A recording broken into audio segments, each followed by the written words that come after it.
और भगवान शिव ने राजश्री बहन के माध्यम से हमारे लिए ये ऐसा आदेश दिया, कोई विचार नहीं था कथा करने का, सपने में नहीं दी, ऐसा विचार दिया कि शिव महापुराण यहाँ होना चाहिए सावन में।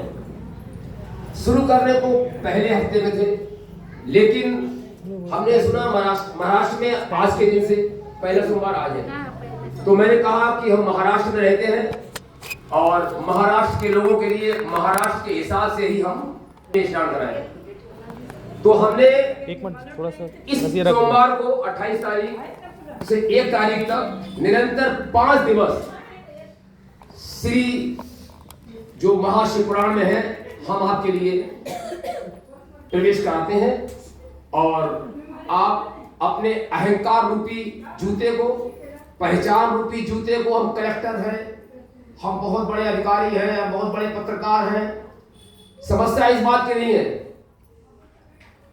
यहां पर भोले बाबा के मंदिर में प्रवेश वही पाता है पात्रा साहब जो अपनी पहचान और अहंकार को उतार के आता है। जो पहचान और अहंकार को उतार के आएगा वही कटोरा खाली होगा, भगवान का प्रसाद ज्ञान रूप में उसके हृदय में प्रवेश कर जाएगा।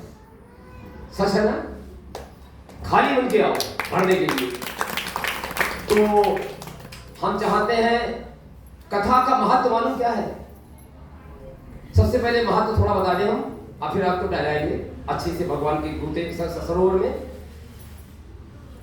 आप घर से चले, घर से चलते हुए यहां बबोसा मंदिर में आए, कितने कदम हुए आप जाने, लेकिन ध्यान रखें एक एक कदम तुम्हारा कोटि कोटि यज्ञ की तरह होता है। तुमने करोड़ों करोड़ों यज्ञ किए हैं।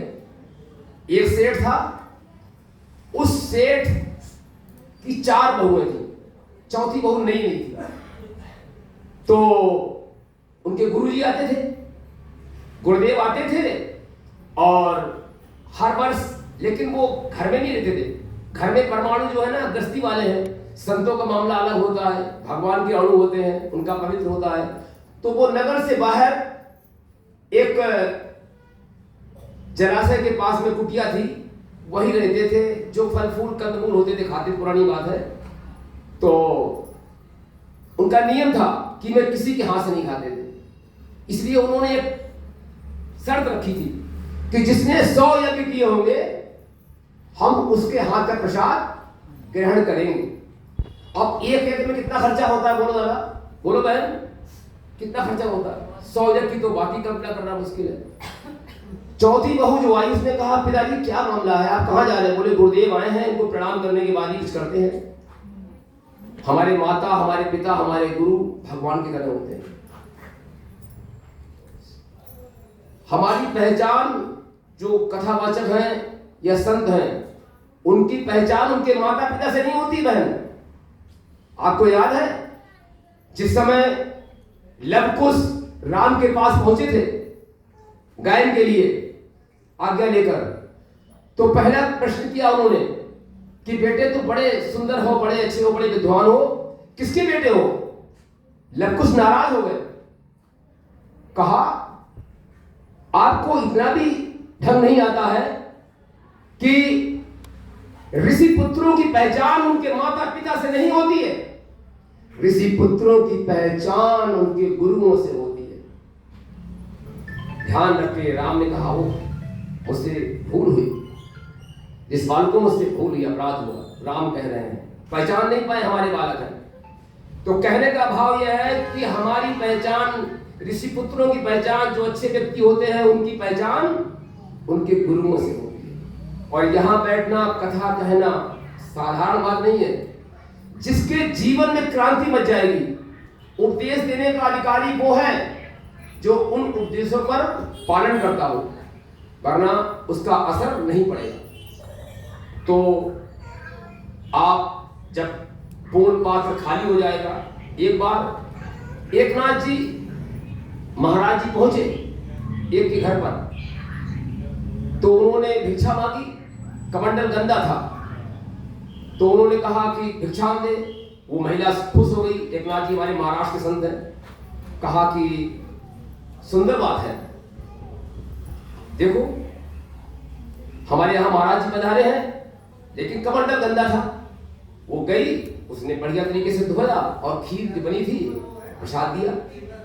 अगले दिन उसने पूछा, महाराज जी सारा ज्ञान आपके लिए दे देते हैं, हम रीते के रीते रह जाते हैं, सब कृपा भगवान आप पे ही क्यों करते हैं? तो मुस्कुराए और उन्होंने कहा, बेटी अपना कमंडल साफ करो, अपने आंगन को बुहारो। जब तुम आंगन को बुहारोगे हृदय रूपी, अपने विकारों को नष्ट करोगे, तो परमात्मा की ज्ञान रूपी अमृत की खीर तुम्हारे पात्र में स्वतः पड़ जाएगी। हमने खाली बात की बताई है, तो वो बहू जो थी स्नान करके भोजन बना के पहुंची है। वो संत अवाक रह गए गुरु जी कि हम तो भोजन करते नहीं, इसको हमारा नियम नहीं मालूम है। बेटी कौन हो? कहा मैं उनकी बहू हूं। अरे क्या लाई हो? प्रसाद लाई हूं। मैं नहीं खाऊंगा। क्यों? क्योंकि आपने यज्ञ नहीं किया। बोले मैंने 100 नहीं, मैंने तो कोटि कोटि यज्ञ किए हैं। कैसे बेटी? तो उसने कहा मैं उस परिवार की हूं जहां हमारे यहाँ हमारे माता पिता हमारे बड़े जन गाते हैं, संत मिलन को जाइए तजी ममता अभिमान, ज्यों ज्यों पग आगे बढ़े कोटिन यज्ञ समान। एक एक पग करोड़ों यज्ञ की तरह होता है। इसलिए मेरी प्यारी बहनों, मेरे प्यारे भाइयों बच्चों, आप लोग अपना समय निकालकर भगवान की कथा में प्रवेश किया है, करोड़ों करोड़ों यज्ञों का फल पाया है। यहाँ आना संभव नहीं है। यहाँ आना परमात्मा की कृपा, परमात्मा की कृपा के बिना तुम्हारे पूर्ण संस्कार जो बढ़िया होंगे, पुण्यशाली होंगे, उन्हीं के प्रबल से तुम्हारे मंदिर में यहाँ प्रवेश मिलता है। हनुमान जी बैठे हुए गेट पर, जो अधिकारी नहीं है नो एंट्री, कोई ना कोई बहाना आ जाएगा और वो वापस आ जाएंगे। यहाँ पर हनुमान की मोहर लगने के बाद में अंदर प्रवेश मिलता है। समझ गया आपने कितना फल यज्ञ किया है? आइए अब हम वंदना करके, वंदना पहले करना चाहिए, लेकिन हम दादाजी को, दादा का इंतजार देख रहे थे बेटे का। मेरे बेटे मैंने तुम्हारे कथा लेट कर दी है। आइए दीप प्रज्वलित करते। देखो भाई बहुत सुंदर बात है। इस बवसा हनुमान मंदिर में राजश्री बहन की प्रेरणा से, भगवत भाव भगवान शिव की आज्ञा से, और हमारे श्री नगर सेवक विनायक रमेश गायकवाड़ जी हमें अपने पिता की तरह मानते हैं।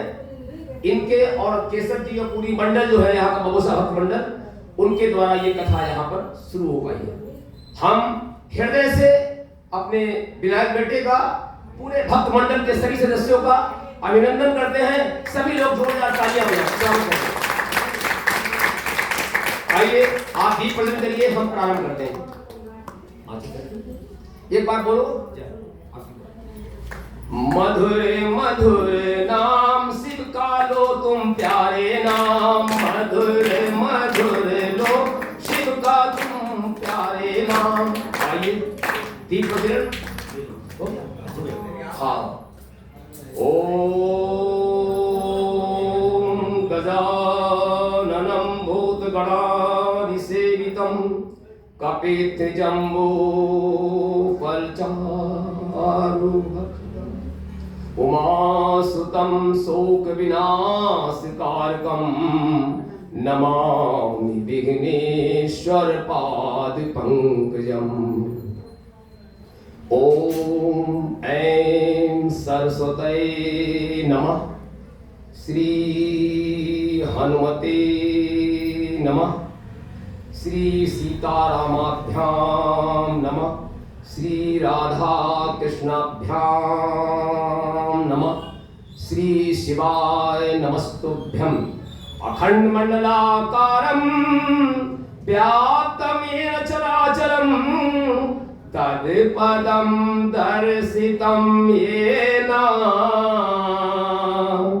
तस्मै श्री गुरुवे नमः, तस्मै श्री गुरुवे नमः। भोलेनाथ चले आना, बोलो भोलेनाथ, सब लोग गाओ। विश्वनाथ चले आना, विश्वनाथ चले आना। तालियां। भोलेनाथ चले आना, भक्तों की महफिल में, भक्तों की महफिल में प्रभु दरस दिखा जाना। भोलेनाथ चले आना, विश्वनाथ चले आना, भोलेनाथ चले आना, विश्वनाथ चले आना। ये मेरी अभिलाषा है, बस यही एक आशा है, तुम सामने आ जाना, प्रभु दरस दिखा जाना। भोलेनाथ चले आना, विश्वनाथ चले आना। और अब आप सब लोग प्यार से भोले बाबा का हम ध्यान करते हैं। माँ पार्वती और हमारे कार्तिकेय भगवान, गणेश भगवान, उनका स्मरण करिए। आप सबके हृदय में विराजमान शिव पार्वती को हम हृदय से वंदन करते हैं। सब यहाँ शिव पार्वती के रूप में हैं और उन सबको हम हृदय से वंदन करते हैं, उनके बैठे हुए हृदय में परमात्मा। सब लोग प्यार से गाओ। तालियों का बहुत महत्व है। ताली हमारे मन के विकारों को भगा देती है, हमारे अंदर सरलता पैदा करती है। कंजूसी न करना। हनुमान जी बैठे हुए हैं यहाँ मंदिर में, देखते हैं किसने ताली कितनी बजाई है, और जिसने ताली नहीं बजाई है समझ लो अहंकार है। दीदी पक्का है, तभी तो नहीं गा रहा है। अरे भगवान के नाम ताली क्या है? क्षणभंगुर जी है जीवन। आइए सब लोग प्यार से बोल भोले बाबा की जय। और हमारे साथ गाइए हमारे बाद में।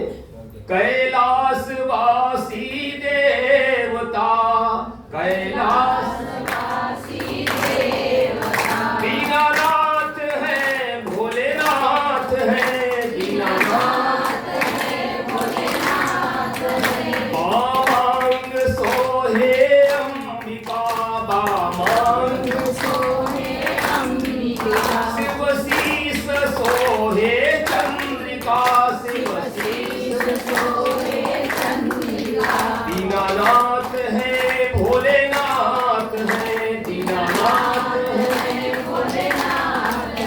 कैलाश वासी देवता, कैलाश वासी देवता, दीनानाथ है भोलेनाथ है, दीनानाथ है भोलेनाथ है। शिव भाल सोहे चंद्रमा, शिव भाल सोहे चंद्रमा, भागीरथी सोहे सदा, भागीरथी सोहे सदा। प्रभु नीलकंठ दिगंबरा, प्रभु नीलकंठ दिगंबरा। कैलाश वासी देवता, कैलाश वासी देवता। कौन है?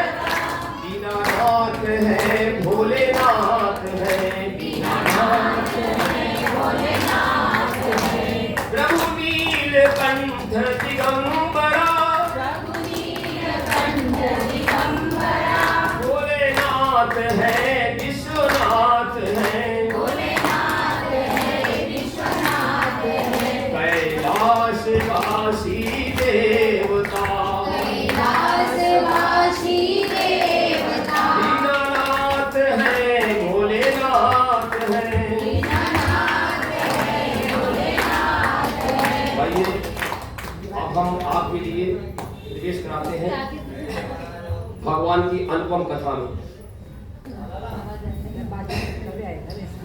18 हाँ, अरे तो भगवान भोलेनाथ कराइए। कथा हम नहीं कर रहे हैं, कथा भोलेनाथ से निकल रही है।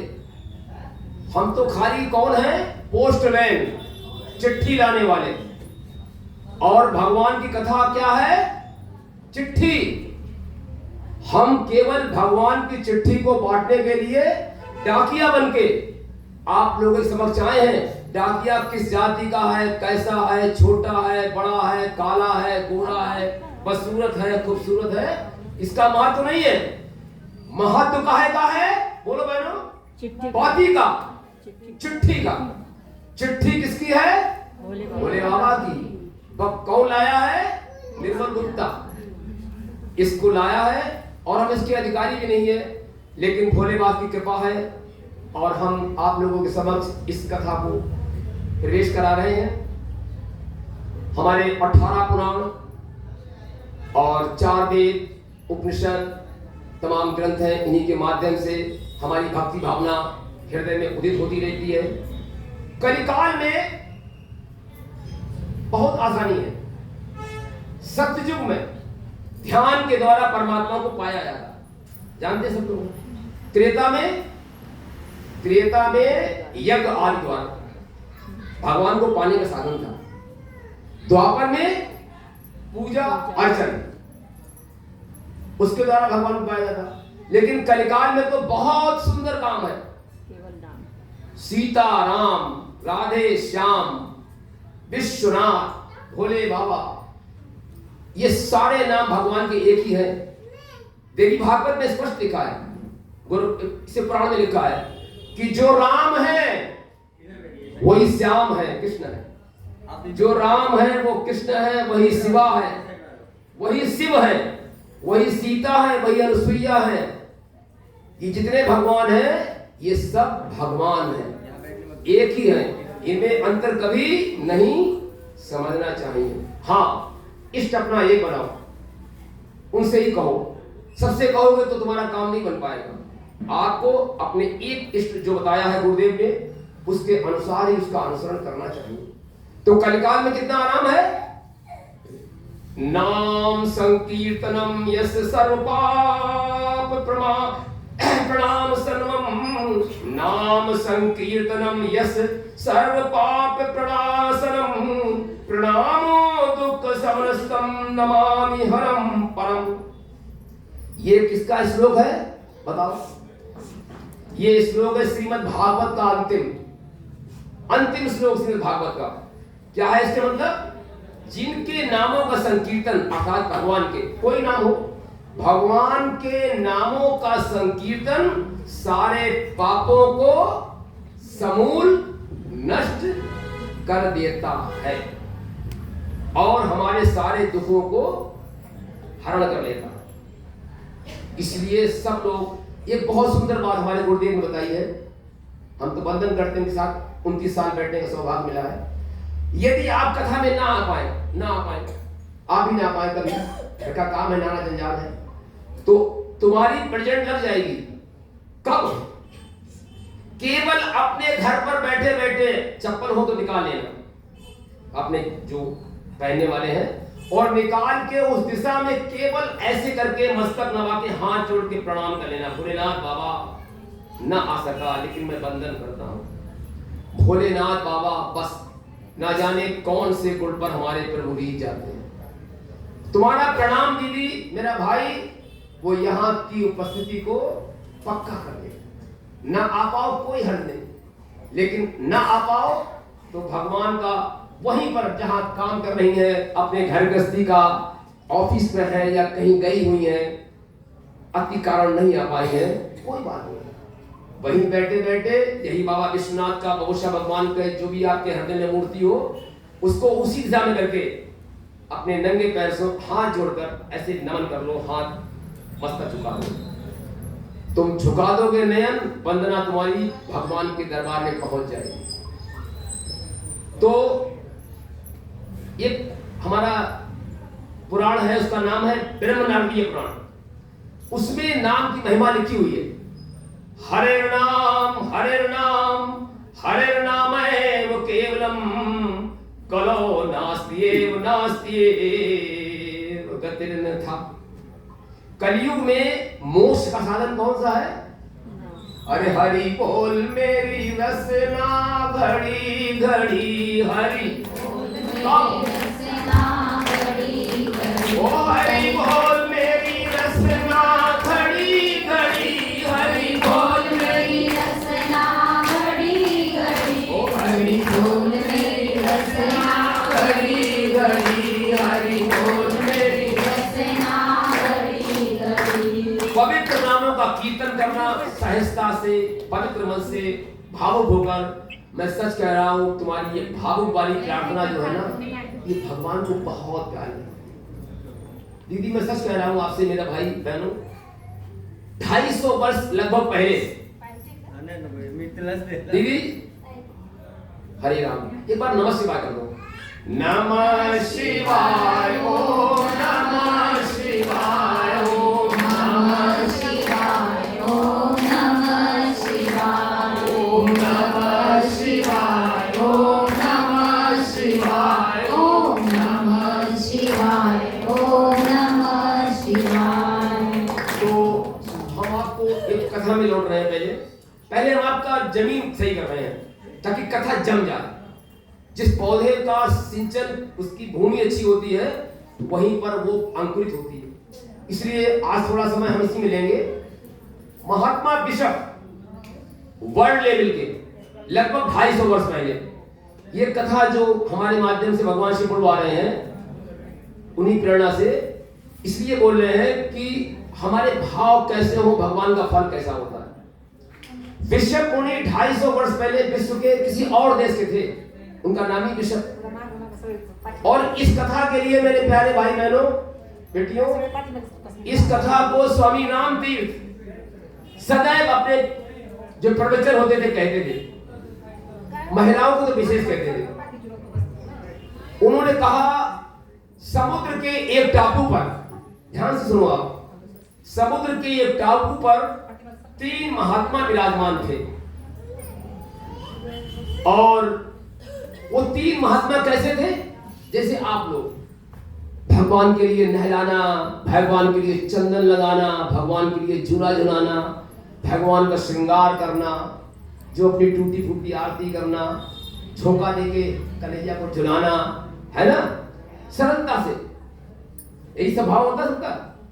किसी पास ज्ञान नहीं है तो अपने ठाकुर जी से राम राम राम, राधे राधे राधे, भोले बाबा, नमः शिवाय नमः शिवाय, ये तो याद ही है, कैसे भी कर लो। वो ऐसे ही थे लेकिन मन के बहुत उजले थे। उनका मन कैसा था? मक्खन की तरह, बाल भी नहीं इसमें मालूम दिखाई पड़ेगा। तो ऐसे महात्मा जब वाणी उनकी निकलती है ना, भगवान देखता है कि मेरा भक्त है, ये उन नियमों पर चल रहा है जो वाणी से व्यक्त कर रहा है, और उन नियमों पर चलने वाला बहन उसकी बात के लिए भगवान सिद्ध कर देते हैं, भगवान वैसा ही कर देते हैं। उसकी वाणी को, उसके पास कोई बहन आई, बाबा हमारा कल्याण हो, बेटा भगवान का नाम लो, तुम्हारा मंगल हो, इतना कहते हैं। और सच में मेरी बहन, मेरा भाई, क्रांति मच जाती थी, उसके सारे दुख किस प्रकार से भाग जाते थे, जैसे प्रातः काल की एक किरण से सारा अंधकार बाहर निकलता। भगवान नाम की एक अक्षर से ना हमारे विषय विकार रूपी अंधेरा छट जाता, और हमारी बहन का, हमारे भाइयों का तत्क्षण निदान। इसलिए उनकी बहुत ज्यादा महिमा थी। लेकिन बहुत प्रसिद्धि पाने के बाद भी देखो, सुदामा जी के लिए सब कुछ मिल गया, त्रिलोकी का राज सब कुछ मिल गया, लेकिन उन्होंने अपनी पूजा पहले की अपेक्षा और 10 गुनी कर दी। ये नहीं कि हमको मिल गया सब कुछ है, भूल जाओ। अहंकार जब तक रहेगा परमात्मा दूर रहेंगे। अहंकार आते ही तुम्हें अपने, हम कथा नहीं कह रहे हैं, कथा भगवान की वाणी निकाल गई। कथावाचक की जिह्वा पर भोले बाबा की वाणी आ जाती है, वही बोलता है। तो उन बिशप महात्मा ने सुना इन तीनों महात्माओं की ख्याति कि अरे ये बड़े सिद्ध महात्मा हैं, जो भी कह देते हैं हो जाते हैं। साधारण कपड़े हैं, सफेद कपड़े छोटे से वो पहने रहते हैं अपने तन ढकने के लिए, श्रृंगार नहीं करता महात्मा लोग, जो अच्छे महात्मा होते हैं। तो उनके दर्शन की इच्छा हुई, लेकिन संयोग नहीं बना। एक बार की बात है कि देशाटन में थे बिशप मुनि, जो विश्व के बड़े, जिनका नाम था विद्वता में, उनका दैव प्रेरणा से उसी समुद्र के टापू पर जहाज रुक गया और कहा 3-4 घंटे यहां विश्राम लेंगे, कुछ टेक्निकी खराब आ गई है। तो उन्होंने कहा ये तो बहुत अच्छा हुआ, हमें ये महात्मा भी यहीं रहते हैं, समय भी मिल गया है, चलो उनके दर्शन कराएं। जब उन्होंने देखा कि अरे ये तो महात्मा अपने भगवान को नहला रहे हैं, काजल लगा रहे हैं और ऐसे करके चरण धो रहे हैं, तो बड़े हंसे, बोले ये तो बहुत अल्पज्ञानी है, ये तो मूर्ख है, ऐसा कहा। उन्होंने कहा महात्माओं ये क्या कर रहे हो? अरे भाई अपनी पूजा कर रहा हूं भगवान के लिए, ऐसी पूजा होती है। उन्होंने कोई सुंदर सा मंत्र बताया, हमें उदाहरण दे रहे हैं, शांतम शाश्वतम प्रेमे मनगम निर्माण शांति प्रदम ब्रह्मा संपणिन से मनसम वेदांत विद्यम देखो, एक मंत्र बताया अपनी भाषा में जो भी हो, हम खाली आपको इशारा कर रहे हैं। तो उस मंत्र को उन्होंने दिया, उन्होंने याद किया था, 4 बार कहा, टाइम काफी था। जब रिवीजन हो गया तो उनका जहाज का टाइम भी हो गया, और जहाज के टाइम होने के बाद में वो वापस आए और चले गए। जहाज अभी केवल 10 किलोमीटर जा पाया था, और वो 10 किलोमीटर जाने के समय वो तीनों महात्मा उस विद्वान ऋषभ मुनि का वह जरा कठिन क्लिष्ट मंत्र जो है भूल गए। सच्ची घटना है बिल्कुल। ये इसलिए है कि आपके अंदर भक्ति भावना का महत्व क्या है। तो बोले अरे ये तो गड़बड़ हो गया, हमारे गुरु जी आए थे मुनि साहब और हमको मंत्र दे गए, मैं भूल गया। तो उन्होंने अपने ठाकुर से जिन्हें वो नहलाते थे, उनको पल्ला हिलाते थे, अपने घर के लोग से जब पूजा करते हैं, कहा मेरे प्रभु तुम्हारा फिर से श्रृंगार करूंगा, तुम्हें फिर नहलाऊंगा, तुम्हारे काजल लगाऊंगा, टीका लगाऊंगा, हमारे लिए उन महात्मा के पास में पहुंचा दो। सच कह रहा हूं शशि बहन, जैसे ही उन्होंने कहा, और उधर क्या हुआ 10 किलोमीटर दूर पर वो जो बंदर जो समुद्री जहाज था ना, उसकी डेक पर टहल रहे थे महात्मा जी ऋषभ मुनि। उन्होंने देखा अरे आश्चर्य आश्चर्य, ये 3 कमल के पुष्प खिले हुए पुष्प पर कोई भगवान आते हैं, लक्ष्मी का निवास, ब्रह्मा जी का निवास, खिले हुए कमल। तुम्हारा मन खिला हुआ होगा ना तो भक्ति प्रवेश कर जाएगी, और रोते रहोगे तो भगवान का दास उदास नहीं होता, और जो उदास होता है भगवान का दास नहीं होता, पक्का है। हंसते रहो, हम तो हंसा नहीं कितना। तो एकदम देखा 3 तैरते हुए कमल के फूल, उनके ऊपर 3 मूर्तियां, और जिस प्रकार से हमारे भगवान के चारों तरफ प्रकाश निकलता है, छटा अद्भुत, वैसी छटा निकल रही है, और वो बहुत तेजी से आ रहे हैं पानी की लहरों पर। इतना सोच ही पाए थे मेरी दीदी, वो सारे के सारे सामने खड़े हो गए। उन्हें आश्चर्य हुआ कि ये जल की लहरों पर, 3 कमल पुष्पों पर, आभायुक्त मंडल के बीच ये वही 3 महात्मा हमारे सामने खड़े हैं, और हम इतनी ऊंची प्रार्थनाएं करते हैं, बड़े विश्व के विद्वान हैं, हमें तो अगर हम यहाँ पर लहरों में खड़े होंगे तो डम से कैसे गिरेंगे, डुबकी लग जाएगी। और ये तो अद्भुत है भाई, लोग इनकी प्रशंसा कर रहे हैं, सच है। जैसे ही उन्होंने प्रणाम किया, धम्म से हमारे ऋषभ मुनि उन तीनों के चरणों के आगे लेट गए। उन मुनियों ने उठाया बड़ी मुश्किल से, अरे प्रभु मैं तो आज से पूछने आया था, वो मंत्र भूल गया, वो बताओ। बोले भैया नहीं नहीं नहीं, जो तुम्हारा मंत्र है, जो तुम्हारी पूजा पद्धति है, उल्टी सीधी पन्ना हिलाना, उनकी बांसुरी संभाल कर रखना, उनके मोर पंख लगाना, है ना, जैसे आप टूटी फूटी सेवा करती हैं, तो ना जाने कौन से गुण पर दया निधि रीझ जाते हैं, दया निधि रीझ जाते हैं। और बिशप ऐसा मुनि जो विश्व लेवल का था, वो उनके चरणों में लौटने लगा, कहा महात्माओं धन्य है, मैंने जो आपकी ख्याति सुनी थी अक्षरशः पूर्ण सत्य है, मैं आपको नमन करता हूं, आप नहीं मुझे पाप पड़ेगा, आप सच्चे संत हैं, हम अहंकारी संत हैं। सच्चे संत बनोगे तो ज्ञान की गंगा तुम्हारे हृदय में, तुम्हारे मस्तक में अपने आप विराजेगी। आइए एक बार भगवान का नाम लेते हैं, उसके बाद में हम कथा में उतरते हैं। सब लोग तैयार हैं अपने आप को भगवान की कीर्तन में, भगवान के प्रेम में आप तो वही है।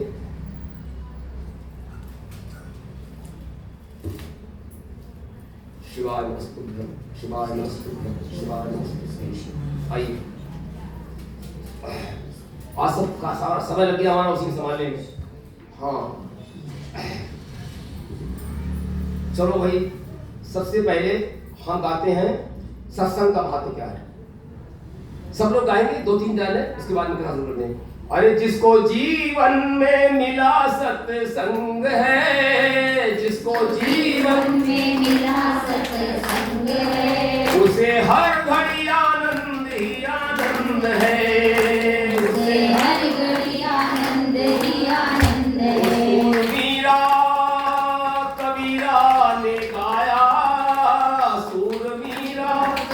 मीरा ने गाया। ओ भिलनी सबरी ने प्यारे प्रभु को पाया, भिलनी सबरी ने प्यारे प्रभु को पाया। जिसका प्रभु से जुड़ा संबंध है, जिसका प्रभु से जुड़ा संबंध है, उसे हर घड़ी आनंद ही आनंद है, उसे हर घड़ी आनंद ही आनंद है। और ये जो पुराण है, वेद है, श्रुतियां हैं, तो वेद श्रुतियों ने प्रभु को बताया, वेद श्रुतियों ने प्रभु को बताया। ये सत्संग और कथा काहे का साधन है? प्यारी बहन बोलो, भैया बोलो, ये भगवान से जुड़ने का संबंध, भगवान को माध्यम बनाना, सेतु बनाना। कथा के माध्यम से, सत्संग के माध्यम से हमारा मन परमात्मा की ओर दौड़ पड़ता है। तो वेद श्रुतियों ने प्रभु को बताया, वेद श्रुतियों ने प्रभु को बताया। ओ संत ऋषियों ने गुणगान गाया, संत ऋषियों ने गुणगान गाया।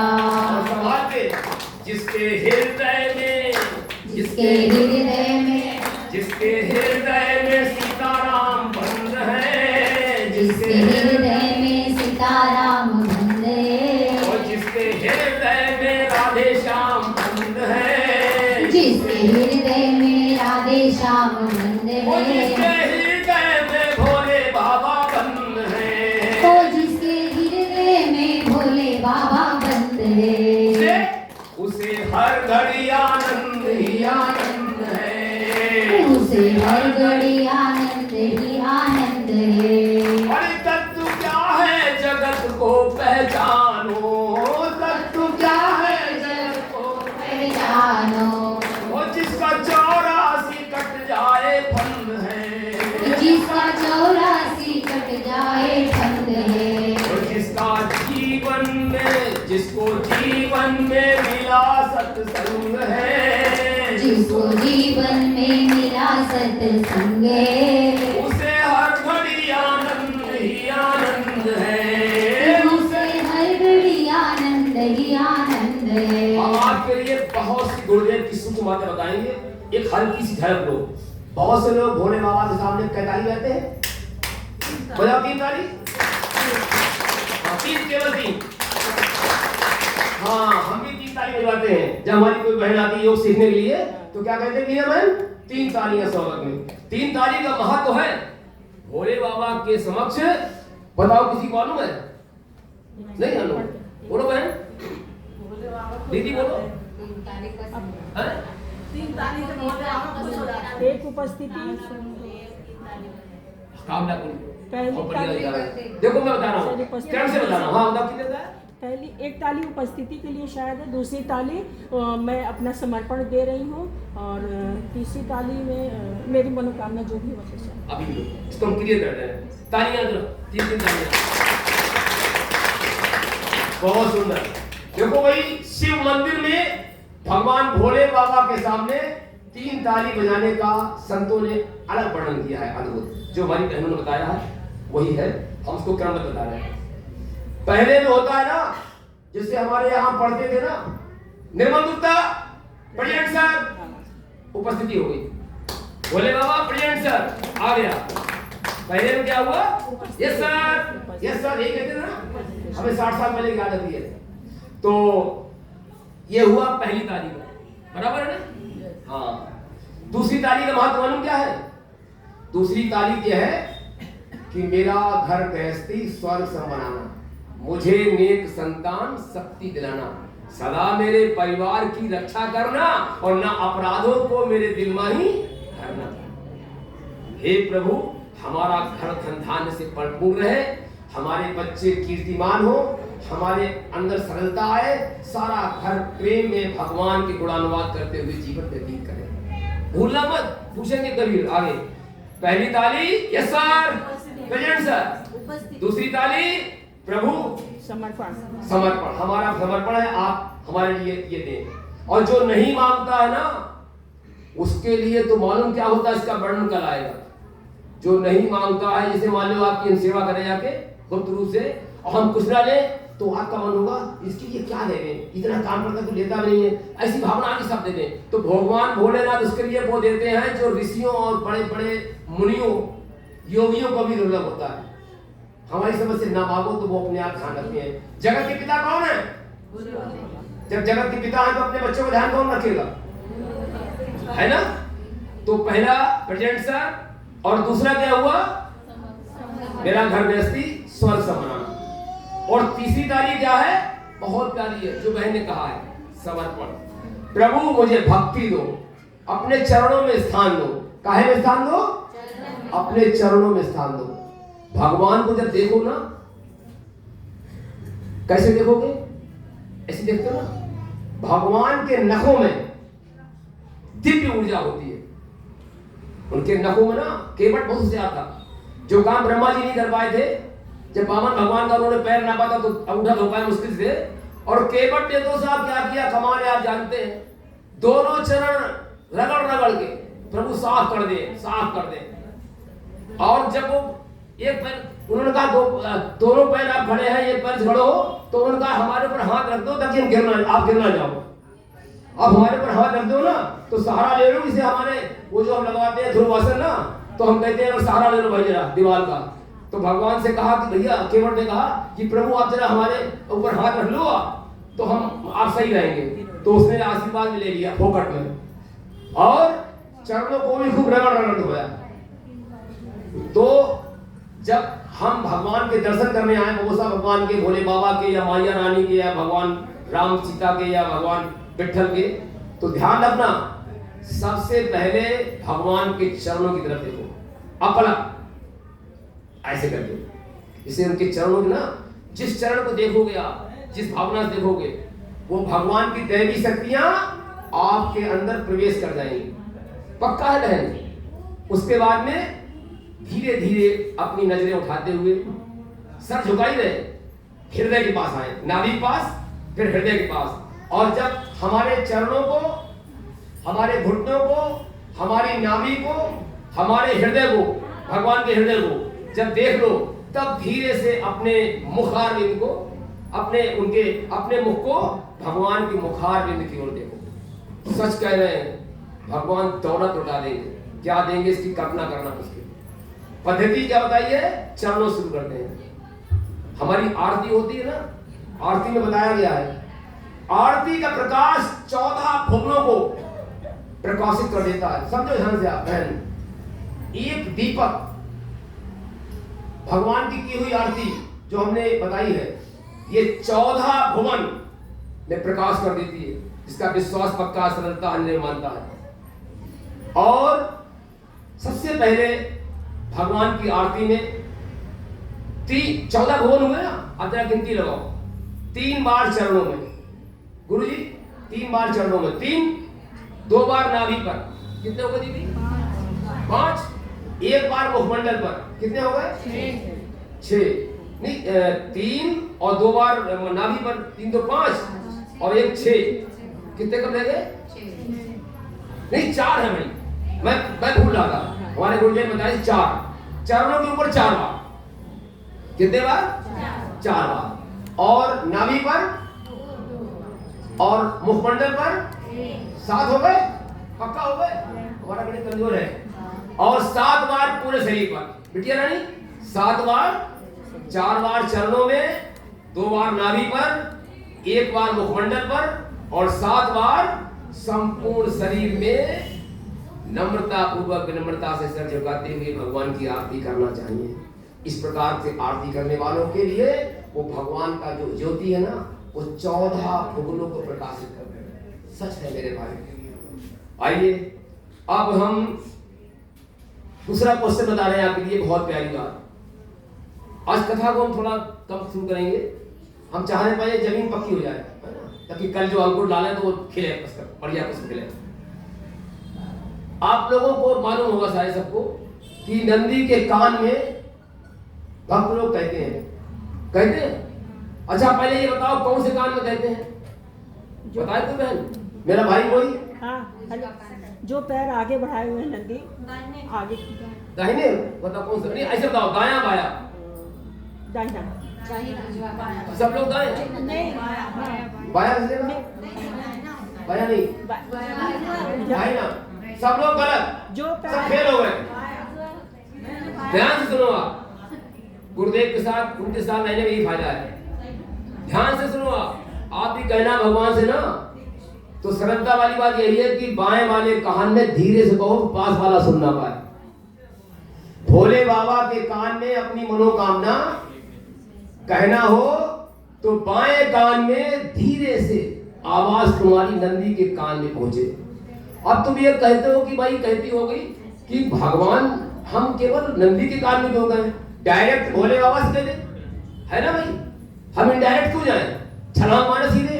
अरे हमारे भोले बाबा तो बीना बहन, शशि बहन, वो तो हर समय कायम रहते हैं योग समाधि में, उन्हें होश ही नहीं, सब काम हो रहा है। उनके हृदय में कौन है? कंठ में कौन है? कंठ में राम है। अब ये पूछो राम कैसे है? श्री राम कथा सबसे पहले कहां प्रकट हुई, बताओ कोई?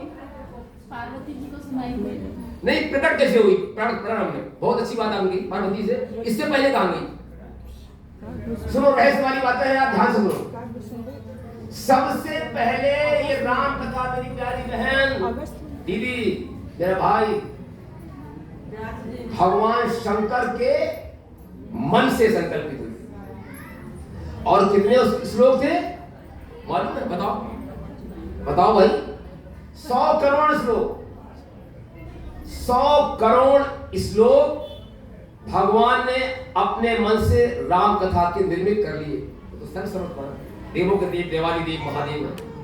और फिर उन्होंने पार्वती को सुनाई, ठीक है ना, ब्रह्मा जी को सुनाई। तो ये 100 करोड़ उनके लिए श्लोक थे। तो हमारे मनुष्य और देवता और राक्षस पहुंच गए। पहुंचने के बाद बोले भाई प्रभु बांटो वाले कुछ ये जो आपके पास है। हमारे भोले बाबा तो भोले वाले, जरा गणित किसकी कतरनी है? 100 करोड़ के 3 भाग करो, कितने हुए? बोल बेटी बोल तो पड़ी 33 करोड़ समथिंग। तो उन्होंने 33 करोड़ बांट दिए। फिर अब उनके पास कितने बचे? 1 करोड़। 1 करोड़ को कहा कि फिर आप प्रभु हमें और ये बांट दो, आप क्या करना, आप तो बैरागी आदमी है, समाधि वाले हैं। तो उन्होंने फिर बांट दिए, 1000 हो गए। जब उनके पास, लेकिन बचा एक ही। अब उन्होंने कहा प्रभु 1000 भी इनको दे दो। तो भगवान ने कहा भाई ये भी ले लो भाई। तो 300 बांट दो। जब 300 बढ़ गए बीना बहन, शशि बहन और भाई बहनों, तो कितने बचे? 100 बच गए। अरे बोले प्रभु ये भी हमको दे दो। हम लोग लालची है ना, जो भी चाहते और मिल जाए और मिल जाए, प्यास नहीं बुझती है। भगवान सब कुछ दे रहा, लेकिन मांगे जारी है, चलती रहती है। बराबर है ना? कितने बचे बहन? एक बचा बढ़ते बढ़ते। और एक क्या था मालूम मेरे प्यारे भाई बहनों? वो एक था अनुष्टुप छंद। और अनुष्टुप छंद कितना होता है? अनुष्टुप छंद आपके 26 अक्षर होता है। उन्होंने कहा प्रभु छंद बांटो। तो भोले बाबा ने कहा 8 या 24, छंद नहीं बढ़ गया। कितने बचे बहन? जम के बोलो। 2 बचे। अब 2 का वितरण नहीं हो रहा था। आदमी 3, गोली 2, 1 बच जाएगा। कालिया बच गया ना। तो भाई अब जब 2 शब्द बचे, अब उनका बाबू बोले काटा पीटी करेंगे नहीं, मंत्रों की काटा पीटी नहीं होती है। ये 2 अक्षर चाहे कोई आए, राक्षस आए, मनुष्य आए या देवता आए, ये मिलने वाले क्लियर इनका। और 2 अक्षर उन्होंने अपने कंठ में, कौन से अक्षर थे? जब के बोलो राम। तभी तो वो विस्पिया था ना, असली नहीं हुआ, नीलकंठ हो गए। तो राम नाम की महिमा बहुत प्यारी है। आइए राम नाम गाए हम भी एक बार। तैयार है आप लोग? हाँ, मुस्काएं। मधुरे मधुरे नाम सीताराम, सीताराम। मधुर मधुर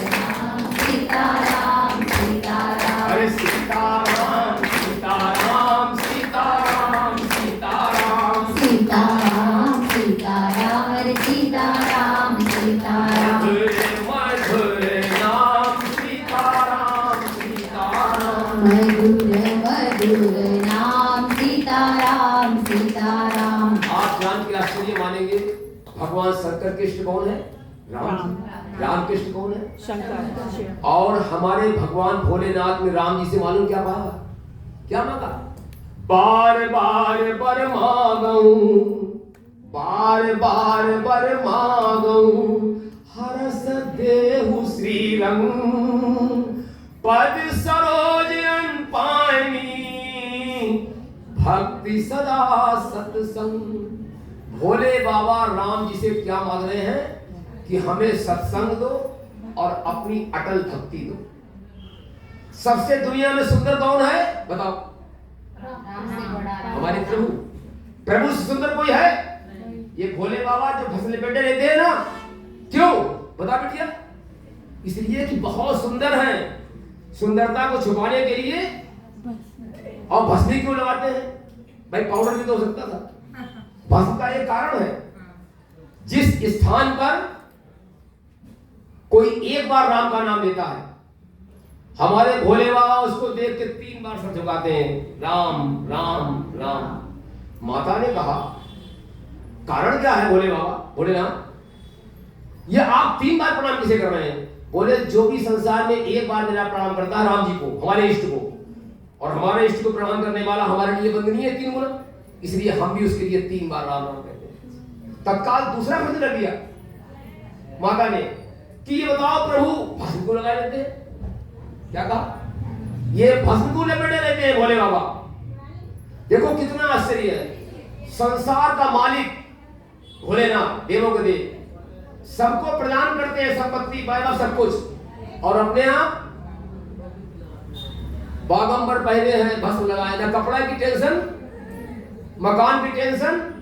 जहां भोले बाबा रहते हैं आप लोग रह पाओगी? कहां रहते हैं? शमशान घाट। कपड़े धोने झंझटी खत्म। तो रहते कहां है? ऐसी जगह पे जहां भीड़ ही नहीं हुई, बर्फ ही बर्फ। कितना सरल खर्चा, न पहनना ढंग से न कुछ। तो भोलेनाथ जी सबसे सुंदर है, मोहर लग गई। और सबसे धनवान कौन है? हमारे प्रभु। अरे भगवान विष्णु, भगवान शंकर संपत्ति दान करते हैं, सब कुछ उनके पास, जो आप मांगो मिल जाए। भगवान विष्णु रत्नाकर, जिसका कौन है? ससुर है ना। और लक्ष्मी जिसकी कौन है? पत्नी। जिसकी लक्ष्मी पत्नी होगी, जिसके ससुर रत्नाकर होंगे, जहां तो भंडार, जहां द्वारका डूब गई, सोने की तीजरे कितने डूब जाते हैं, सोना सन भरा हुआ खजाना, और गुप्त रूप से उसके दामाद है। लक्ष्मी कौन है? पत्नी है। ऐसे भगवान से बड़ा तो हो सकता है? हम लोग एक फ्लैट खरीद लेते हैं 1 करोड़ का, हम बड़े आदमी हो गए 5 फ्लैट 5 करोड़ हो गए। अरे बाप बाप बाप। अरे भगवान के सामने तो बहुत सूक्ष्म नदी नहीं है, वो कहां गए?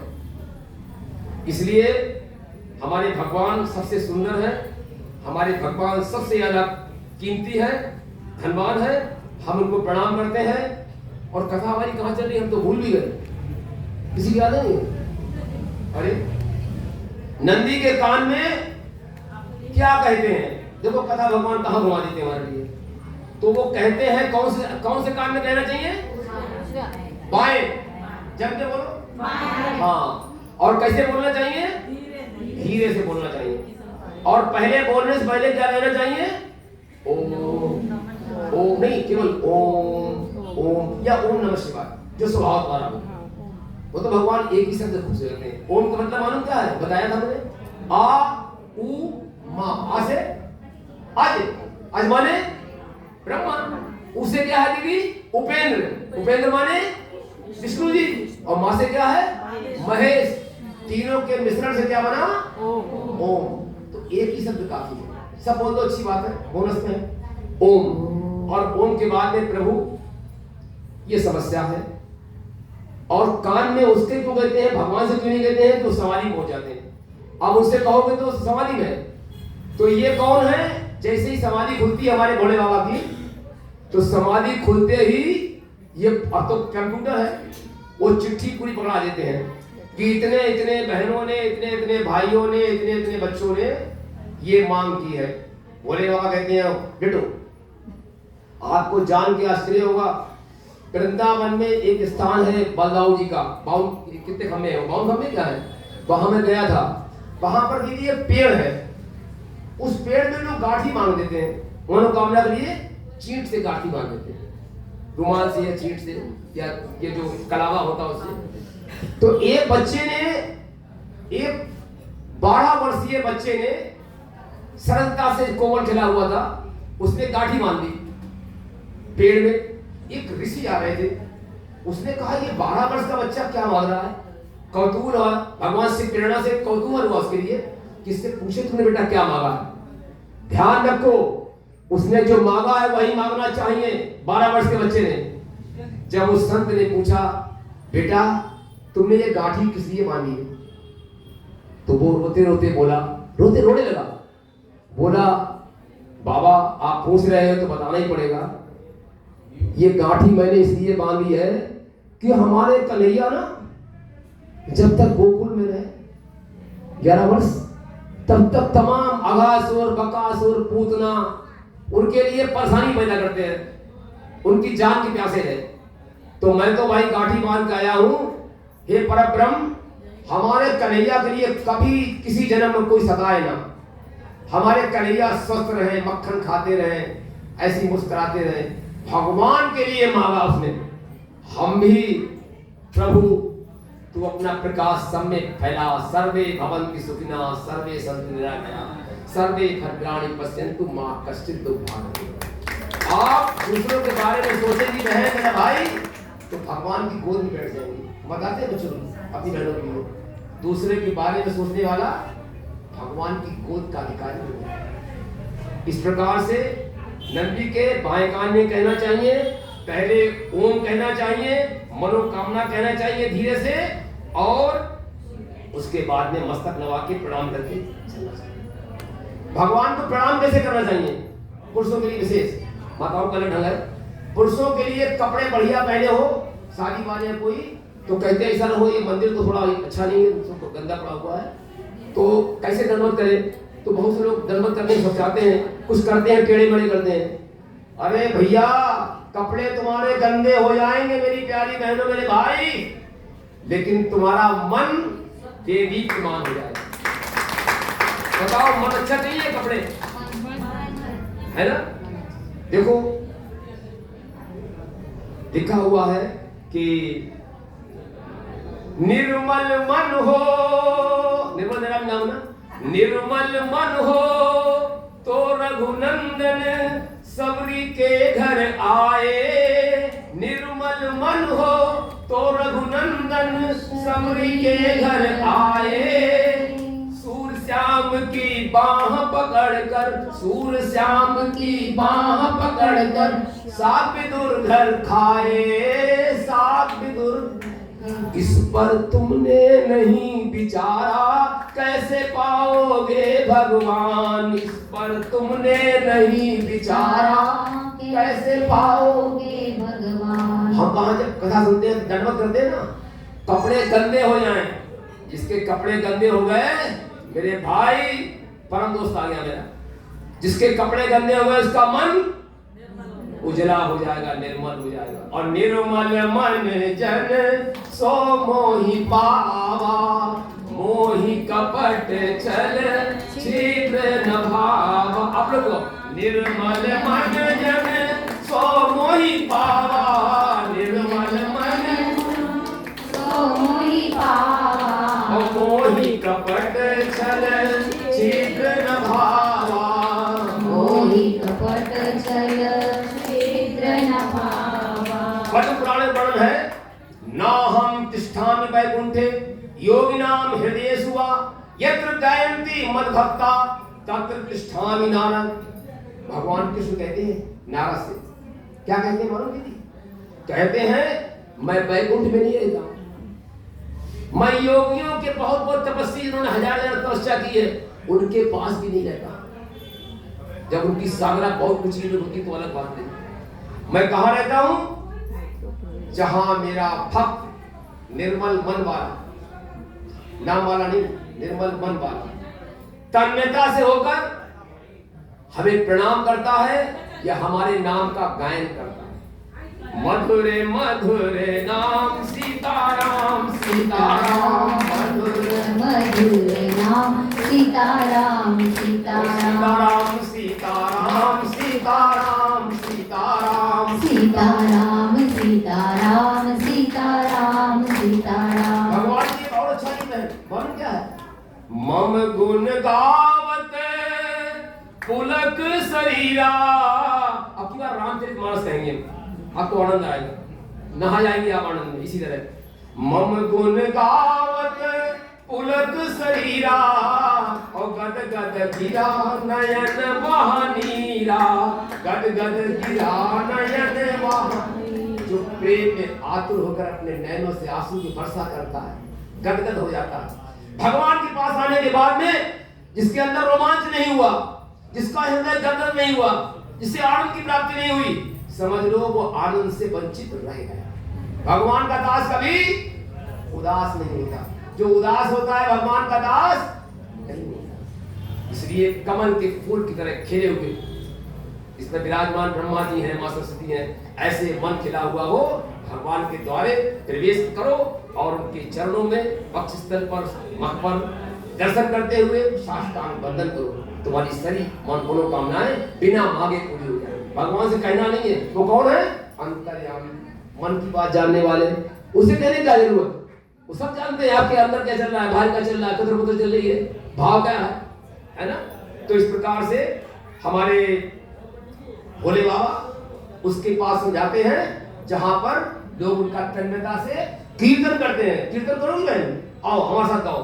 सुंदर है ले शिव का नाम, सुंदर है ले शिव का नाम, अरे सुंदर है ले शिव का नाम, सुंदर है ले शिव का नाम, और सुंदर है मेरे शिव का काम, सुंदर है ले शिव का काम। और जप ले तू मेरे शिव का नाम, जप ले तू शिव का नाम, भज ले तू मेरे प्रभु का नाम, भज ले तू मेरे प्रभु का और नाम। सुंदर है ले प्रभु का नाम, सुंदर है प्रभु का नाम, सुंदर है मेरे शिव के काम, सुंदर है मेरे शिव के काम। जप ले तू मेरे शिव का नाम, जप ले शिव का नाम, भज ले तू मेरे प्रभु का नाम, भज ले तू मेरे प्रभु का नाम, भज ले तू मेरे प्रभु का नाम। भज ले तू मेरे प्रभु का नाम। और दो बार और। ओम नमः शिवाय, ओम नमः शिवाय, ओम नमः शिवाय, ओम नमः शिवाय। हरे हरे हरे बोले नमः शिवाय, हर हर बोले नमः शिवाय। हरे गंगाधराय, ओम गंगाधराय, गंगाधराय, ओम गंगाधराय। ओम नमः शिवाय, ओम नमः शिवाय, ओम नमः शिवाय, ओम नमः शिवाय। ओम नमः शिवाय, ओम नमः शिवाय। ओम नमः शिवाय, ओम नमः शिवाय। इस ओम प्रकार से सूर्य की किरण से अंधकार मिट जाता है। हमारे मुख की भगवान की वाणी के द्वारा हमारे अंदर के भीतर के जितने कलुषित विचार होते हैं सब कैसे मानो, जैसे कोई पेड़ है गुरु जी और पेड़ पे आपने कहा चिड़िया उड़ गई, ऐसी हम जारी हो जाएंगे ना तो हमारे विकार रूपी जितने विषय वासना है ना फुर उड़ जाएंगी और हमारा मस्तिष्क एकदम निर्मल बन जाएगा। बराबर है ना। आइए अब हम आगे कुछ हम तो कहने की बहुत कथा थे। आइए हम आपके लिए कुबेर की कथा सुनाते हैं। पहले कल हम आपको किरण से ले चलेंगे। आज जब गया है अंकुर, कल भगवान से प्रार्थना करना कि हम अपनी वाणी से शिव कथा को क्रमबद्ध रूप से करें। भक्त कुबेर कौन है? प्राचीन काल में एक नगर है, उसका नाम था क्या? काम्पिल्य। उसमें एक तपस्वी और सदाचारी ब्राह्मण रहते थे। ये कुबेर की कहानी है। ये हम इसलिए सुना रहे हैं कि तुम्हारी ये छोटी सी पूजा होती है, इसका कितना फल मिलता है। जो व्यक्ति अनजाने में बिना मन के सुनता है उसका क्या हाल होता है। इस कुबेर ने बिना मन से सुनी थी, मजबूरी में सुनी थी, मजबूरी में व्रत रहा था। और जो अगर प्रसन्नता से व्रत रहेगा, जो भगवान पर जल चढ़ाएगा प्रसन्नता पूर्वक, उसका क्या हाल होगा इसका वर्णन आपको करना मुश्किल है। आइए, जिसने अप्रसन्न मन से मजबूरी में भगवान के ऊपर प्रार्थना की हो, ऐसे कुबेर, कुबेर मतलब हाँ, खजाना सब कुछ ऐश्वर्य के नेता है, लंका जिसके पास विराजमान थी। तो उस कुबेर की कहानी में ये बता रहे हैं कि तुम्हारा भाव क्या है इससे मतलब नहीं है। हंसी चाहे नकली हो लेकिन प्रभाव उसका असली पड़ता है। बताते ना, हंस में आया, मैं हंस कराया मैंने, तो हमारे जो कांपिल्य नगर के जो तपस्वी ब्राह्मण थे, उनका नाम था मालूम क्या? यज्ञदत्त। ध्यान से सुने आप, बच्चों को सुनाना। यज्ञदत्त नाम का ब्राह्मण था, लेकिन जब कुसंगी के साथ में फंस जाता है ना, कोई बच्चा कितना बढ़िया हो, अच्छे घर का हो, जब गंदे लोगों के साथ होता है ना तो गंदा बन जाता है। मेरी बेटी डॉक्टर प्रोफेसर जो है स्पेन में, हमने उसको शिक्षा दी थी, तेरी तरह छोटी सी है, अब तो बड़ी हो गई। हमने उससे कहा बेटा तू बाहर पढ़ने जा रही है तो संसार में दो जहर हैं, आपसे तो बता चुके हैं मैं। पहला जहर क्या है? गंदा स्वाध्याय, गंदी नॉवेल, उपन्यास, ग्रंथ, किताबें, पत्रिकाएं, जिनसे हमारा सत्य कथाएं, जिनसे हमारा मन गंदा होता है। ये जहर है, जहां मिल जाए बच्चों से कहना उसको फाड़ दे, फेंक दे, कचरे डाल दे, आग लगा दे, जहर है। मैंने अपनी बेटी से कहा। दूसरा जहर है गंदे लोग। मैंने तो अपनी बेटी से बहुत खराब बात कही थी। मैंने कहा जिसके स्पर्श से, जिसकी निगाहों में काम दिखाई पड़े, काम वास्तव में पड़ जाती है। अगर हम दीदी को छुएंगे या दीदी की तरफ देखेंगे ना तो आप पहचान जाएंगी कि हमको कैसा दृष्टि देख रहा है ना। हमारा तुम्हारा मन तो एक ही है भगवान का। तो अगर हमने उससे कहा कि कोई गंदे मन वाला रिश्तेदार हो, दोस्त हो, सहेली हो, जिसका चरित्र गंदा हो, जिसकी पगड़ी गंदी हो, जिसमें वासना की वो आती हो, मैंने तो यहां तक कह दिया प्यारी बहन से कि मैं स्वयं तेरा पिता ही क्यों ना हूं जन्म देने वाला। किसी दिन अगर हमारे आंखों में भी तुम्हें काम नजर आए तो हमको त्याग देना, हमारी शकल मत देखना, भाग जाना वहां से। ये विष है, गंदे लोगों का साथ विष है, अच्छे लोगों का साथ अमृत है, सत्संग है। कुसंग से हम बिगड़ जाते हैं। यज्ञदत्त जो हमारा ब्राह्मण तपस्वी यज्ञी था, वो भी अपने बच्चों पर देखभाल कम देने के कारण, मैं संस्कार का पढ़ाता हूं उसी मारे, है ना, तो उनका गंदे संग से उनका मन बिगड़ गया और वो जुआरी, शराबी, लंपट, वैश्यागामी बन गए। ठीक है ना। जब चिमटा अधिक तेज रखोगे ना, राग पे लाल हो जाएगा, और लाल अगर छुआओगे तो जल जाएगा। कुसंगियों के साथ रहने से लाल हो जाओगे, फिर तुम्हारे जल जाएंगे। अगर एक आध कभी दोष हमसे हो जाए, भूल हो जाए, तो हमारे नानक ने कहा है 550 वर्ष पहले, अपनी भूल का प्रायश्चित कर लो और संकल्प कर लो, ये भूल अब जीवन में कभी नहीं होनी है। मेरी प्यारी बहन, भगवान तो भोले बाबा है ना, क्षमा कर देते हैं। बस शर्त यह है कि संकल्प किया जीवन में दोबारा हो। मेरे मुख से भी गाली निकली थी एक बार, आज से 50 साल 40 साल पहले, 45 सालों का लोग, मेरे मुंह से इसलिए निकल गई कि कुछ गाली दे रहे तो मैंने उसे कही ये गाली क्यों दे रहे, और वो गाली मेरे मुंह से निकल गई बहन। और मुझे आवाज को आ रहे, हम तो इन्हें मना कर रहे हैं तो मेरी वाणी निकल रही है। सच कह रहा हूं, भगवान के सामने मंदिर में रात के 10 के टाइम मैं चला गया घर से, अपनी दुकान से बाहर, और एक पेड़ों के छाया में जहां पीहर था बिल्कुल जंगल टाइप का, अब तो वहां मंगल हो गया, वहां पहुंच गया और मैंने अपने आप को इतना मारा है, लाल कर लिया, ये ऐसे करके पूरा लहूलुहान कर लिया, जितना दर्द आया, पीड़ा। और मैंने कहा निर्मल, अगर दूसरी बार तुझसे ये गलती हुई, गाली तेरे मुखार मन से आई, तो इससे 2 गुना मार पड़ेगी तेरी। और हमारे बबोसा भगवान की, भोले बाबा की कृपा है, उन्होंने सुधार दिया। गुरु नानक की बाणी सार्थक हुई, आज तक नहीं निकली। हम भी चाहते हैं, गलतियां सबसे होती हैं, हमसे भी होती है, उन गलतियों का प्रायश्चित करो। हे प्रभु, ये गलती दोबारा ना हो। मैंने अपना नाम मजबूरी में दिया है, आपको उदाहरण दिया है कि कभी नहीं निकलेगी, मर जाऊं नहीं निकलेगी, क्योंकि मार पड़ेगी उससे दूनी जितनी पड़ी हमारे। तो इस कुसंग के कारण उनका बेटा बड़ी भाग रही है। उनका बेटा क्या हो गया?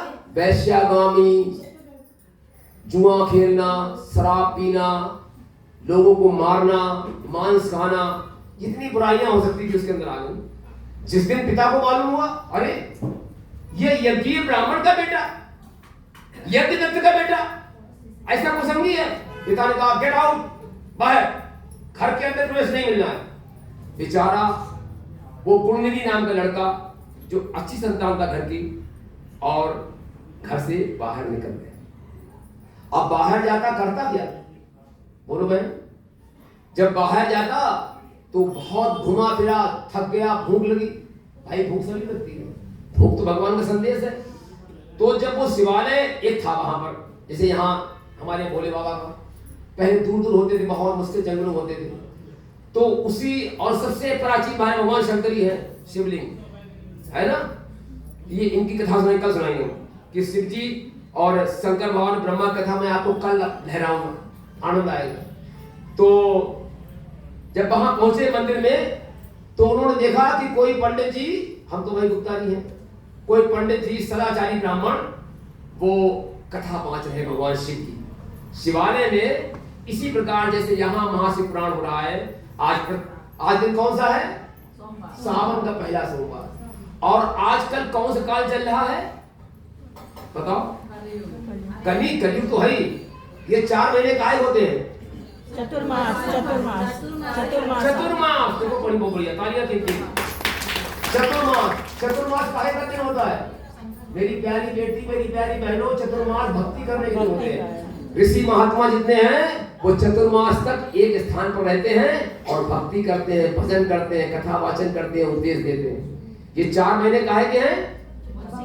भक्ति करने, पक्का है दीदी। और फिर उस पर सोने में सुहागा, श्रावण का महीना, श्रावण का महीना पवन करे सूर, श्रावण का महीना कितना पुण्य है, भगवान शिव को अति से प्रिय है। भगवान श्रावण की महत्ता हम आपको कल बताएंगे, भाग रहा समय बड़ा दिव्य आनंद आएगा। श्रावण की महत्ता क्या, इसमें क्या क्या हुआ है, भगवान शिव का प्राकट्य, उनका अभिमान नष्ट होना, ब्रह्मा और उनका, इसका हम कल बताएंगे। समय भाग रहा, मैंने घड़ी देखी नहीं, कुछ कार्यक्रम लेट हुआ है। आइए मैं इसी पूरा फिर विश्राम कर रहा हूं। तो क्या हुआ, वहां जब उस शिवालय में पहुंचा जहां पंडित जी सदाचारी ब्राह्मण भगवान शिव की कथा को इसी प्रकार से धारावाह फैला रहे हैं, और वो जाके करता क्या, उसने देखा कि शिवलिंग के ऊपर जो है ना बहुत बढ़िया बढ़िया माल टंगा है, जो लाते हैं घर पर बढ़िया बना के, भगवान शिवार्पण शिवार्पण है ना। अगर यहाँ चुपचाप बैठे ना है कोने में ना, और जितने लोग चले जाएंगे, आप लोग भी साथ में चले जाओगे, तो ये सारा माल धीरे से चुरा के हम अपनी पेट की ज्वाला समेट कर दिए। यही सोचा ना। अब क्या हुआ, जब उसके लिए वो पकड़ा गया और रंगे हाथों उसके लिए राजा के पास ले गए, उसके लिए मृत्युदंड दिया गया, इसको फांसी लो, इसने अपराध किया। पहले नियम कर रहे थे, शिवाजी महाराज ने कहा था जो गलत काम करता है, इसने किसी को छेड़ा है, लड़की को, किसी को, तो उसके हाथ काट दो, चोरी की है हाथ काट दो। हमारे 350 वर्ष पहले शिवाजी महाराज के लिए एक महान रूप शिव शक्ति पैदा हुई थी, शिवा भगवान की कृपा से शिवाजी महाराज उसी की नगरी में है, तो उसके लिए मृत्यु के दूत यमदूत लेने आए। भैया परम दोस्त, जब यमदूत आए ना तो उसी समय त्रिशूलधारी भगवान शिव के पार्षद आ गए। बोलो शंकर भगवान की जय। और जब शंकर भगवान की पार्षद आए तो उन यमदूतों ने साष्टांग दंडवत प्रणाम किया, पूजा अर्चन किया। भाई तुम्हारा कोई बड़ा अधिकारी आ जाए, कोई बहुत बड़े महात्मा हमारे संत आ जाए, आपके जो शंकराचार्य हैं, तो हमें एकदम मुक्ति प्रणाम करेंगे, है ना। तो उन्होंने एकदम प्रणाम किया, कहा प्रभु आप कैसे बड़े, खबरदार छोड़ो इसके लिए, इसको लेने हम आए हैं। बोले अरे प्रभु ये तो बहुत पापी है, इसके पापों का तो वर्णन करना मुश्किल है। बोले मेरी आवाज क्या है, किसी ने कारण पूछा ही नहीं, डर के मारे छोड़ दिया। ऐसे ही जब वो ऐसे पहुंचे हैं ये धर्मराज के पास, बोले तो उसको लाए नहीं। बोले प्रभु गड़बड़ हो गया, आपने कहा ले आओ और वहां गए, वहां तो भगवान शंकर के पार्षद खड़े हुए थे, त्रिशूल लिए हुए, लहराते हुए, तेजस्वी, भगवान शिव के समान।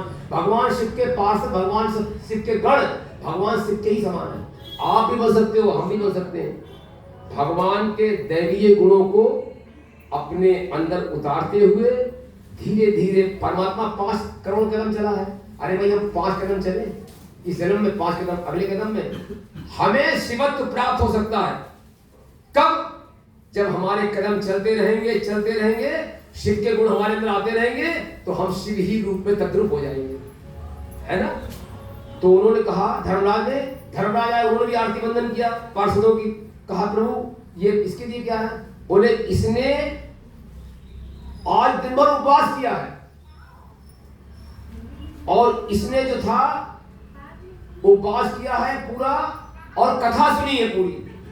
और जो व्यक्ति कथा सुनेगा और उपवास करेगा, और सावन का पहला सोमवार भी है, चतुर्मास श्रावण का महीना, और उस पर भी आज सावन का पहला, सोने पे सुहागा पे सुहागा, लाभ ही लाभ है ना। तो बोले, अरे प्रभु गलती हुई, मैं समझ नहीं पाया। तो मैंने कहने का अभिप्राय यह है, उसने किया क्या था? कथा घड़ी देखने हमारे अंदर स्टार्ट हो गई है। उसने किया क्या था? अंधेरा हो गया था, जब सब लोग सो गए तो उसने कहा, माल पानी जो भी है लाओ भाई, अपने वो शाम में, मैंने जो भी ओढ़े हुए था। तो उसने वो ओढ़ने के चक्कर में, अब लाइट कम हो गई, अंधेरा हो गया, तो उसने अपना वस्त्र जो था ना, वो दीपक बुझे हुए में डाल दिया और उसकी रोशनी की, वो अपना वस्त्र जला के प्रकाश कर दिया। लुका नहीं, पुराने जमाने होते थे, वो डाकू आगे देखते हो, लुका जला दिया, उसकी रोशनी में उन्होंने सारा माल लेके चंपत हो गया। तो इसने कहा कि इसने दीपदान भी दिया है। सच कहें, दीपदान का कितना पुण्य होता है इसका वर्णन करना मुश्किल है, बहुत पुण्य होता है। 3 काम किए हैं। पहले तो उसने उपवास किया है, बेचारा भूखा मरता ना, क्या करता, मजबूरी में उपवास रहा है, और इसने प्रकाश किया है। और सबसे बड़ी बात, शिव कथा को सुना है। शिव कथा का सुनने वाला, चाहे मैं हो, चाहे आप हो, वक्ता हो, चाहे हम हो, वक्ता भी शिव का रूप है, और मेरी प्यारी बहनों, श्रोता भी शिव का रूप है। कण कण में शिव है। जिस दिन हमारा मन अपवित्र हो जाएगा, मैं बहनों से कहता हूँ, हमारा सारा जो ज्ञान है, हमारी सारी जो हवा है, सब विलीन हो जाएगी। जब तक मैं अहंकारी से दूर सरलता में रहूंगा, भगवान के नियमों पर चलाता रहूंगा, जो उपदेश देता हूं उनको ग्रहण करता रहूंगा, तभी मेरे लिए भगवान ने अपनी प्रेरणा देकर और हमारी बहन को माध्यम बना के, इनके लिए भाई 3 तालियां और बताओ। ये कथा नहीं मारे होते तारीफ हमारे, इन्हीं से जल जाते हुए वार्तालाप हुई थी, कथा की वार्तालाप हुई। भगवान शिव ने आदेश दिया कि इस शिव कथा को 5 दिन करो। तो इसलिए हम चाहते हैं, ये गण है भगवान शिव के, इन्हीं के माध्यम से ये कथा हो रही है। तो जो व्यक्ति उपवास करता है बिना मन से, जो व्यक्ति भगवान भोलेनाथ की कथा सुनता है, जो व्यक्ति भगवान के मंदिर में दीप दान करता है, दीप दान करने वाला 14 भुवनों प्रवेश करता है, उसका दीपक साधारण नहीं है। जितना ज्ञान बढ़ता जाएगा उतना मालूम पड़ता जाएगा प्रकाश कहाँ क्या है ना। हम उसी को जागरण करने का चिट्ठी बन के आए। कौन हम है? पोस्टमैन। ये बातें किसकी हैं? भगवान शिव की और भगवान की कथाएं। और ये पाती है और मैं डाकिया हूं। मुझे मत देखो कि मैं छोटा सा हूं, काला पीला हूं, बदसूरत हूं, जैसा हूं डाकिया हूं। डाकिया कैसा कपड़े पहने, मतलब कोई चिट्ठी होती है ना, तो चिट्ठी पकड़ो।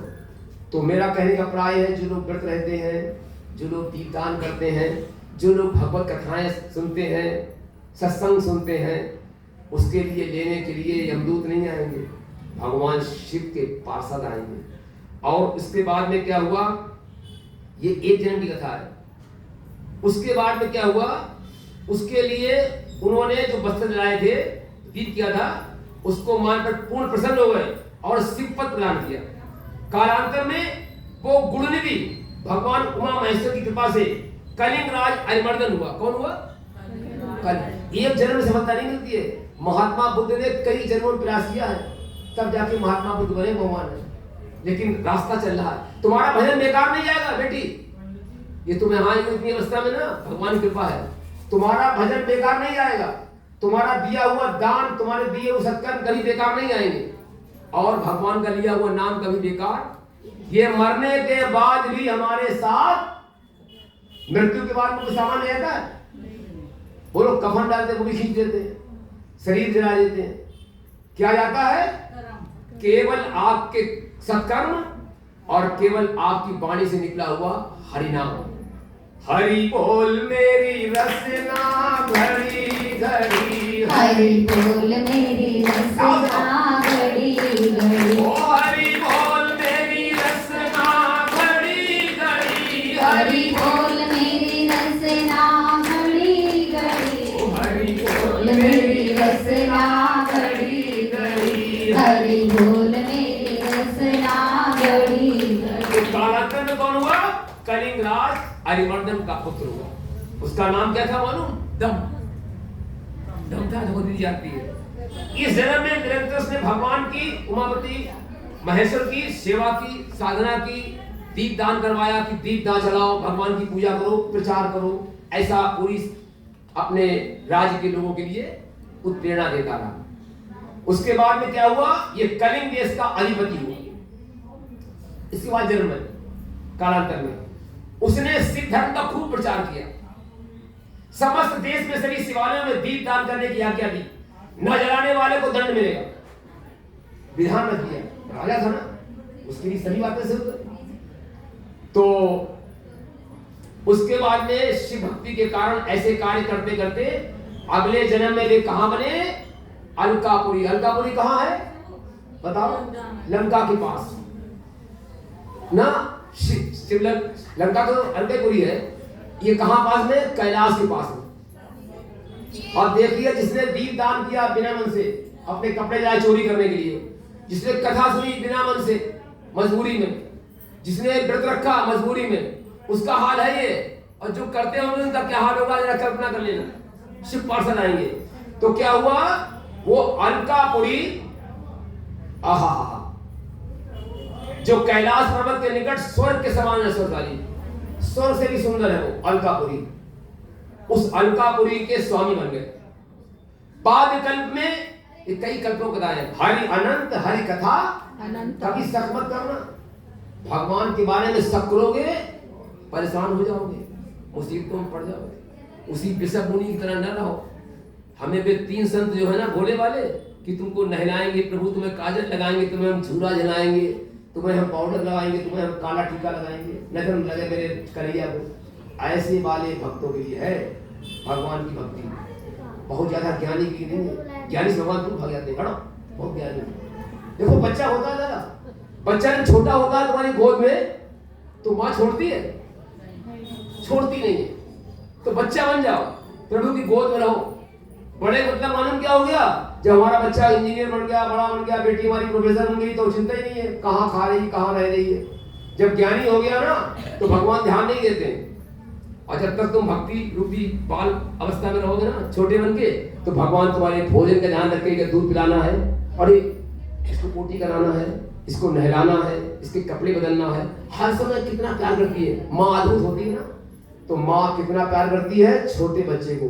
मेरे भैया बाल रूप में बन जाओ, बालक बन जाओ, आनंद आ जाएगा। सच कह रहे भैया। तो बाद कल्प में पुलस्त ऋषि के पुत्र कौन है? विश्रवा मुनि, जो रावण के पिता हैं। रावण के पिता के घर इनकी पत्नी का नाम था विश्रवा मुनि की पत्नी का नाम इडविडा। इडविडा। और इडविडा के घर से कौन पैदा हुए?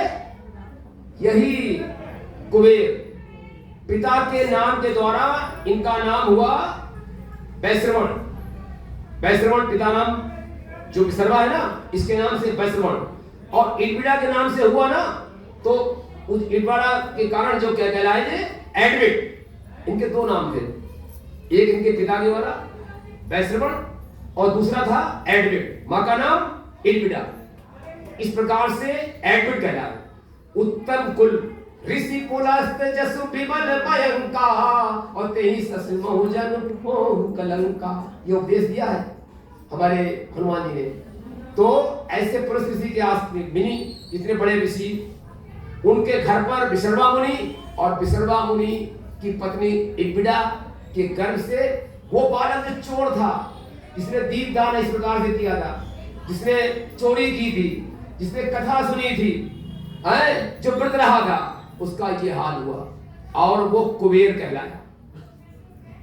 शिवलिंग का परम भक्त, शिवलिंग को उसने स्थापित किया, तपस्या में लीन हो गया, हजारों वर्ष बीत गए, अस्थि मात्र रह गया। जिसे माता पार्वती ने प्राप्त किया था ना कि एकदम उन्होंने पत्ते भी खाने बंद कर दिए, तो अपर्णा नाम हो गया, लंबी कथा है, नहीं जाएंगे। इन्होंने भी अपने हजारों वर्ष तपस्या करके शरीर को सुखा डाला। भगवान शिव ने प्रसन्न हुआ, प्रकट हो गए। बोल भोलेनाथ बाबा की जय, बोल भोलेनाथ बाबा की जय। कैलाश वासी देवता दीनानाथ है, भोलेनाथ है। कैलाश वासी देवता दीनानाथ है, भोलेनाथ है। दीनानाथ है, भोलेनाथ है, दीनानाथ है, भोलेनाथ है। भगवान प्रकट हो गए, भोले बाबा। और भगवान जब प्रकट हुए तो मेरी प्यारी बेटी उसकी ताकत नहीं थी देख पाए। जैसे अर्जुन के लिए जब दिव्य दृष्टि मिली, संजय के लिए जब दिव्य दृष्टि मिली, तब वो कथा धृतराष्ट्र से कह पाए।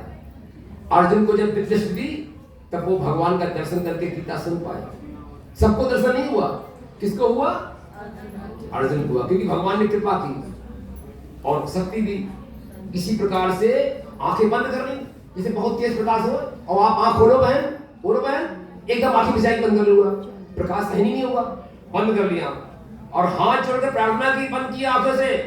मेरे प्रभु बोले बाबा मुझे शक्ति दो, अपनी ताकत दो, जिससे हम आपके दर्शन कर सके। शिव के कर कमलों का स्पर्श पाया। एक बात बताएं नहीं, कर कमल के स्पर्श का क्या हाल होता है? अरे टाइम भाग रहा है, 2 मिनट और ले ले। कर कमलों का स्पर्श क्या होता मालूम है? कर कमलों का स्पर्श ये होता है कि हमारे कैकेयी के स्पर्श किया था मंथरा ने, क्या हाल हुआ? उसकी बुद्धि बिगड़ गई। ऐसे ही राजा परीक्षित जब राजा हुए तो कलिकाल की हुआ गया। भगवान कृष्ण जिस दिन विदा हुए हैं, कलयुग आ गया और जब कलयुग आ गया तो वो प्रकट हो गया।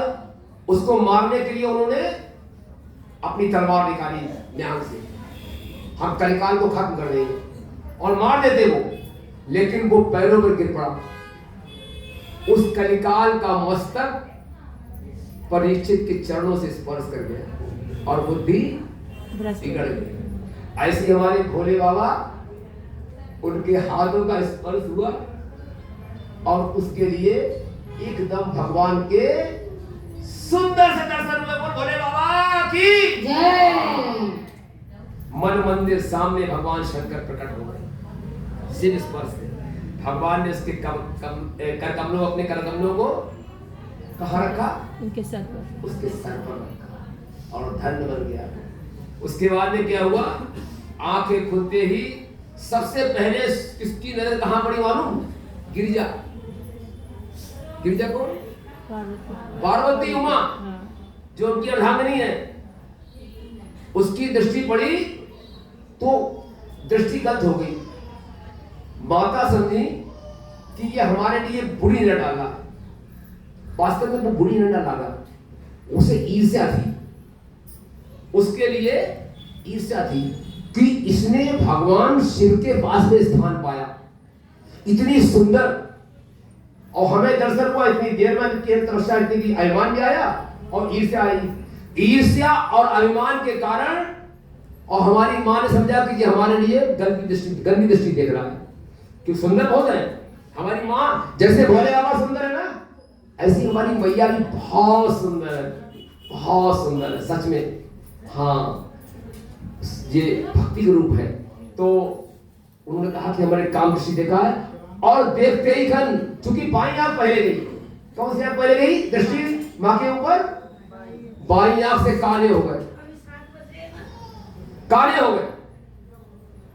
तो भगवान शंकर मुस्कुराए, अरे बोले पार्वती, वो सती, ये तो तुम्हारा भक्त है, तुम्हारा बेटा है, इसने कुदृष्टि नहीं डाली है, मैं कह रहा हूं इसने केवल ईर्ष्या की है, अच्छा हुआ इसकी आंख चली गई, पीले स्थान की आंख हो गई इसकी, और वो उसकी आंख चली गई। कुबेर की एक ही आंख, बाई आंख नहीं है। वो मां के ऊपर दृष्टि डालने के कारण ईर्ष्या नहीं करना है। ईर्ष्या का परिणाम क्या हुआ? एक आंख कर गया, ओनली वन आई। कितना खराब लगता है भैया। ईर्ष्या करने वाला काना बन जाता है, ईर्ष्या नहीं करना है, ठीक है ना। भाई वो तरक्की कर रहा है, वो अपने खुश है, हम अपने खुश है, दोनों खुश, हम भी खुश, तुम भी खुश, है ना। एक शब्द आता है ओवंटो, सुखी रहे सब, हम भी सुखी रहे, दक्षिण अफ्रीका का। तो उनके बाईं आंख चली गई और कुदृष्टि के कारण जब समझाया उन्होंने, और उसके बाद में उसके लिए उन्होंने कहा कि तुमने हमारी आराधना की है, तुम्हें हम दो बातें दे रहे हैं। एक तो तुम्हें मैं तुम्हारे पड़ोसी बन जाऊंगा अलकापुरी कैलाश के पास में। दूसरा उन्होंने अपना मित्र बना लिया। उन्होंने क्या बना लिया? अपनी मित्रता कर ली। भगवान शंकर के मित्र कौन है? कुबेर जी, विश्रवा मुनि के पुत्र, और अपना पड़ोसी बनाया। भगवान से इसका संबंध है, भगवान का मित्र बन जाता है, भगवान उसके पड़ोस में रहते हैं। आज की कथा को इसमें विश्राम कर रहे हैं, थोड़ा समय अधिक हो गया, देर में प्रारंभ होने के कारण पहले बाहर लगाया, फिर अंदर लगाया, ऐसे खटर पटर करते रहे, आप गाड़ी इंजन करें, और कल आपके लिए सुंदर कथा में प्रवेश कराएंगे। आज भूमिका बन गई है।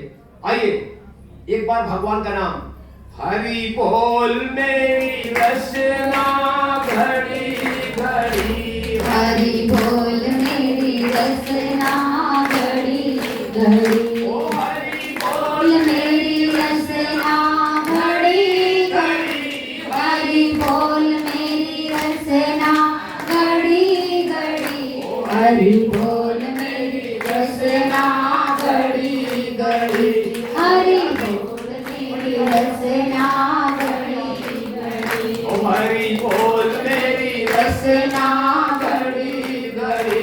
हरि बोल मेरी रचना घड़ी घड़ी। जब भगवान शंकर एक बार राम नाम लेने को 3 बार प्रणाम करते हैं, तो हम भी राम नाम में थोड़ी देर तैयार नहीं, जब तक व्यवस्था हो रही है।